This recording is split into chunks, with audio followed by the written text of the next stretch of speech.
What I saw change people in Home Sweet Home from being against Yiddishkeit and dysfunctional and feeling like losers and nowhere to this tremendous success that we had was that every night volunteers from guys in their 30s, we used to be young, came to take them out. There was a Sunday night group, a Monday night group, a Tuesday night, Wednesday night, Thursday night. And that was the program, Matzah Shabbos. And they took them out. Each one had a different type of outing. Tuesday night was either bowling or pool. Wednesday night was the gym, either swimming or we also had Ellie Gluck, who was a black belt, who taught them karate. Monday night was Yitzi Cohn, was the group leader, super duper Yitzi, and took them out with all the guys. I don't want to, in case I forget somebody, Yankee Bash, I think never forgot, and Matis Friedman. We should get a round of applause, but we don't have to, it's okay. And I don't want to forget anybody. Yehuda Belsky. Look at the pictures, right? It was like 6, 7, 8 guys maybe over, but Super Duper and Yankee, I think, were always there. And Wednesday night, I said, and Thursday night, there were different people at different kufas, but who took them out to chill. It was like a chill night. At one point, they were doing like a kumzitz with a guitar or whatever. Matzah Shabbos, I had 2 guys who used to go to the movies. I said, you're going to take them to the movies, at least chaperayna mitzvah. You're going anyway, so you'll take them to the movies. And Sunday afternoon, we went to the gym. Sunday nights, we either went out to eat, we chilled, whatever. And there were always volunteers coming, taking off 3-4 hours, taking off a night from their family and their kids for free. And the volunteers a lot of times paid for them. They felt amazing. And we saw their mind change. So in your family, we have mom and dad, right? There's siblings. There are married siblings many times. There are in-laws. Sometimes those are the heroes because they feel less embarrassed and it's easier to want to get involved. There's aunts, there's uncles. Mipsarcha al tasalam. It's a lav to ignore somebody that you are related to who is suffering in any way. Shmuel Kamenetsky, Shlita Zayin Gazun, told me that it applies to this 100%. If you have a relative in a hospital that you don't visit, it's different than not visiting a stranger. It's not just, I wasn't Mekayim, a mitzvah of Bikur Cholim. Mipsarcha al tasalim. You're not allowed to ignore the pain of your flesh, of your relative. If you have a relative that needs money, you have a chiyuv to help them financially. Mipsarcha al tasalim. So Shmuel said the same thing, that if you have a relative who is suffering, who's depressed, who's not from anything that they're suffering with, and you can be helpful and you ignore them, you're over a lav. So if you have a nephew or a niece, develop a relationship. If you don't have one, create it. Come around the house. Happen to be there. If you want it, I tell you one thing. We have a klal in Yiddishkeit. It's called B'derech she'adam roitze leilech moilichen oisai.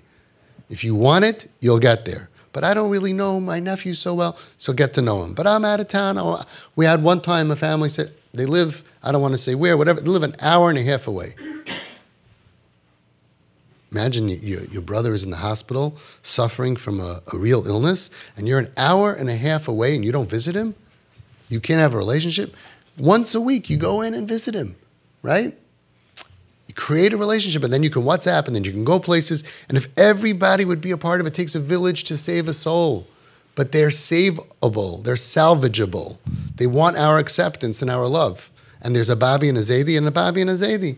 With a hug, like to do like what your father did, your grandfather, Paisik Adar, who had grandchildren with tattoos and embraced them and called them my mitzvah meidlach and boosted them and showed them that I love you and that you're in the machna and you're not out of the machna, and did so much to show them that I love you. The grandparents, Nabach, I feel terrible for them. Terrible. Much harder for them than even the parents, in the sense it's less pain because they're grandparents, but it's more pain because they grew up in a different world. But there are some really nice, yummy grandparents that understand the world, and they're like, we got to be nice to this kid and keep them in. And a lot of them change, and they really, even the tough ones, we have stories of grandparents that changed. Cousins and their old friends, call them up and tell them, come visit, take her out, take him out. Because if they would be out every night, I could tell you in Home Sweet Home how successful we were. If you can't do every night, so you do 5 nights, 4 nights, 3 nights a week. That they're going out with healthy people, having healthy fun. The worst that they're behaving around us is the best that they're behaving not around us. With the other kids and the other people, it goes down, down, down. Like the guys would tell me, oh, they're cursing. I'm like, don't correct them. they're not going to want to be around you. This is not Musa Seder. This is, we like you. Let them curse. Let them call out the window. It's embarrassing. I don't care. I don't care. I don't care. A couple of months later, look at it. They changed. They stopped cursing. They changed everything. Most of the guys graduated Shem Torah mitzvahs. Ad hayom hazeh. Because they change through influence. Influence stops once you start criticizing. Please, in my car, I don't want you to this, and my this, and you're so holy, you can't hear bad words. What? Okay, if you have your kids around, it's a different story. Fine. But you come and make a rotation without the kip knowing that they shouldn't feel like a Nebuch case. They shouldn't feel like a case. But you can make a separate WhatsApp group and you can have everybody there. We all love this child, this person, this human. It doesn't matter how old they are. It could be 50 even. There are a lot of people who floated away and they're 50. So what? Let's get them. Zohar HaKadosh says the schar for trying to reach out to those diamonds that fell away from the crown of Hashem, unbelievable schar. Make a group and make sure that everyone's involved and you go out to eat and then 3 other guys pop in and then you all just become friendly. You say, you know what, let's do this weekly. Ma Hashem Elokecha Shel Mimcha. What is God asking from you? Ki'im, to go out to eat, to go out and have fun, to go axe throwing and shooting and maybe take a trip with your relative. Well, that's the whole medicine. Is this so hard? And you'll ask your Paisik if you think that learning Torah is more important, because we have so much data, so many Rabbanim who say, Adarabba, no, Chas v'shalom, this comes first. And we can and will save every single kid, but we need everybody to be involved. And if you don't want to take them to the movies, you don't take them bowling. If you don't want to take them bowling, you pick a place that'll boost them. Take them out to eat. Very from guys, I don't eat in restaurants. Now you do. But not on my account. Ask your Rav. Don't do chumras when you're talking about saving a life. What does the Gemara call someone who won't go to the ladies' pool to save someone drowning? Chusid shaita. But at least he's still a chusid.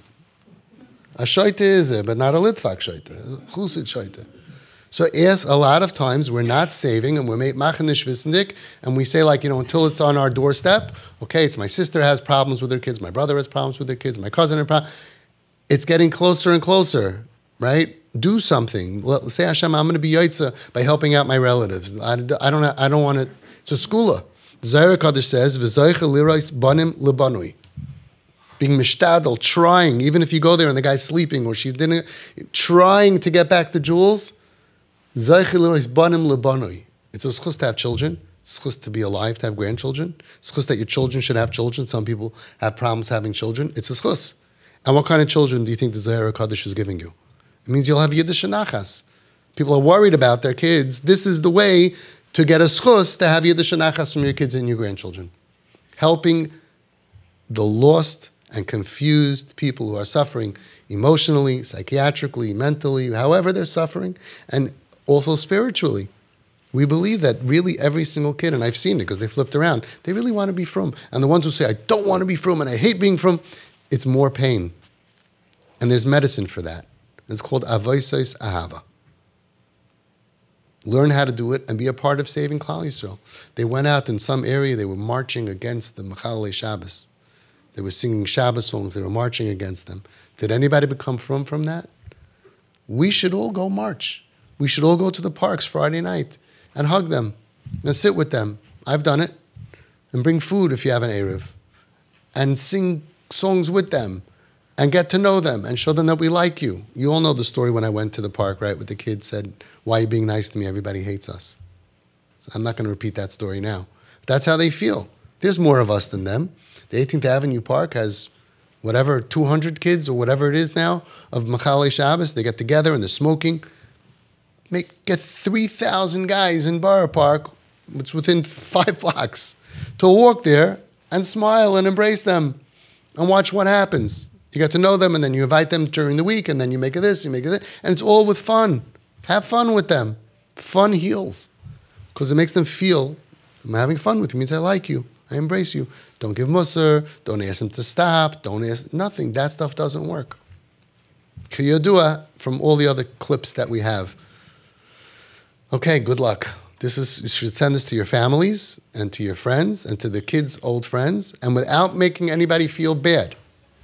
Don't make them feel like a Nebuch case. They're not a nebuch case. Everybody at times needs help and support. And they'll end up giving back to our community. They'll give back in the end more than they took from us.